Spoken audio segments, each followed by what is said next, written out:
Now, I myself was taught certain things about how insulin works and glucose dysregulation, but I found that when I went into the scientific literature, there's a lot out there that I was never taught.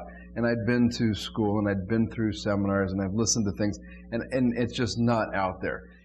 That in the genomic era, for example, in omics, metabolomics, and proteomics, and the genome, and the microbiome, and all these topics are getting all this attention, and with good reason, but we shouldn't throw out or forget about what some researchers are calling the low-hanging fruit. That with the information that's available today, with the cost effectiveness, with our understanding of some of these pathways that we're still learning about, even though insulin is almost 100 years old since its discovery, we're still learning more about insulin, and what I'll be presenting here is I think we're wrong about some of the things, quite honestly. As you will see, there are some theories about what's causing insulin resistance in the first place that makes you pause and wonder if what we're doing, even in nutritional or functional medicine, is a good idea by trying to get glucose out of the blood and into the cells. I could just jump straight to what to do. Here's the clinical and therapeutic interventions. But you know what?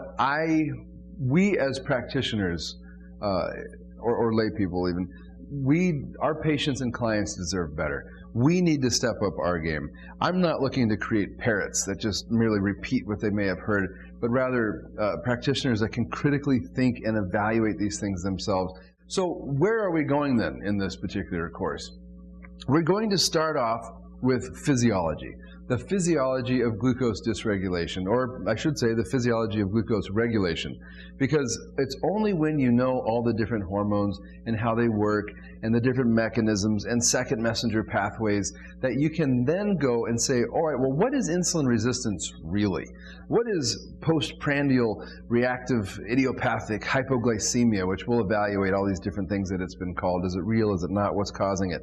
But it's only when you understand the parts and how they work in the first place can you sort of critically evaluate them. Can you dismantle them? Can you take them apart and really identify what's actually going on? I'll just give you a sort of foreshadowing.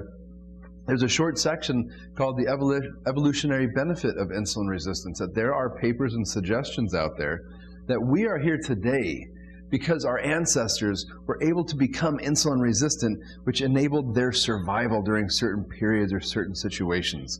In other words, to say if you have a patient or client that comes in that has insulin resistance, does their body want to be insulin resistant? I have a colleague that talks about if something is a problem or a defense. And if it's a problem, we look at insulin resistance as the problem. We look at hypertension as the problem. We look at low vitamin D as a problem, as low cortisol as a problem, but maybe those are a defense mechanism by the body. Maybe the body wants insulin resistance, which then we'll look at some biomarkers. And the biomarkers are the blood chemistry markers that you can run on a panel to most effectively and most comprehensively really evaluate what's going on with somebody's glucose regulation or dysregulation. Evidence-based optimal reference ranges, so that it's not just about the laboratory reference ranges, but that maybe there's some studies that can back up having a more optimal reference range so we have a better target for health and not just the identification of disease.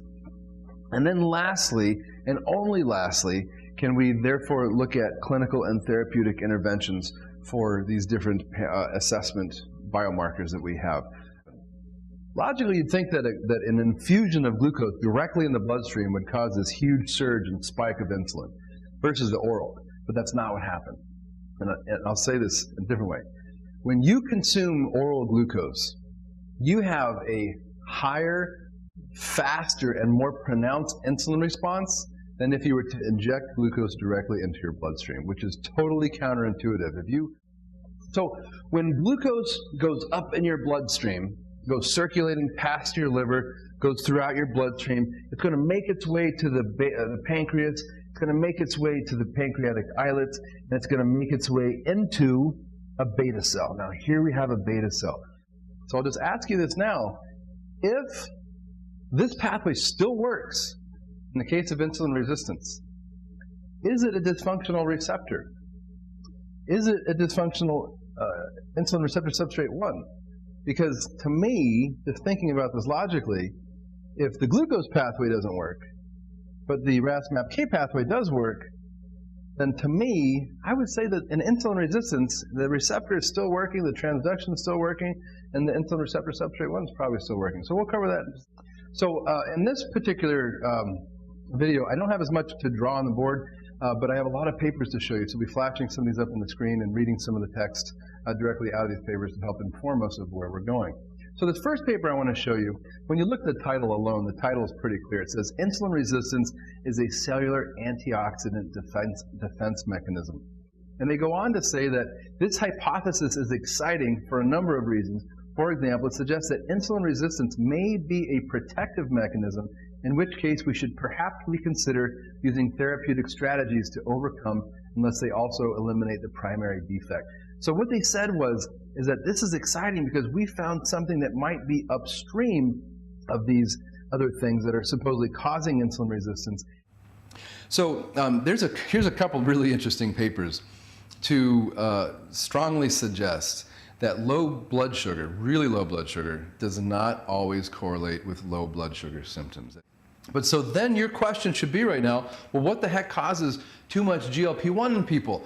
We just learned earlier that there's a bunch of people that need more, so why do some people have too much? Well, it's interesting, some very interesting papers on that. So take a look at the screen. I do not believe that we should be teaching laboratory markers without teaching the underlying physiology first.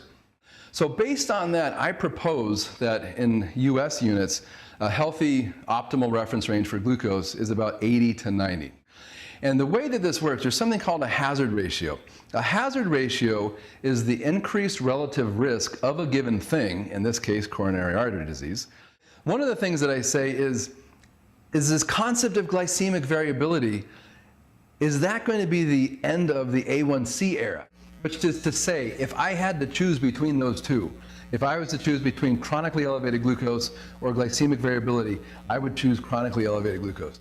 Whether it's nutritional or pharmaceutical, I don't know, that just based on everything we've seen in these videos, you guys, that maybe the body wants to be insulin resistant, and maybe trying to just merely get glucose out of the blood and into the cells is not necessarily the best strategy, and that's what we're going to talk about in this particular video.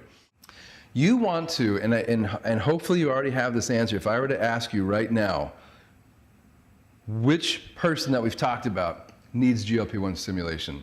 The answer should hopefully quickly come to you and say, anybody that has a blunted first phase insulin response, who has too much postprandial glucose, GABA is released from the beta cells, and when it does, essentially suppresses glucagon. So insulin is said to suppress glucagon, but it does so via GABA.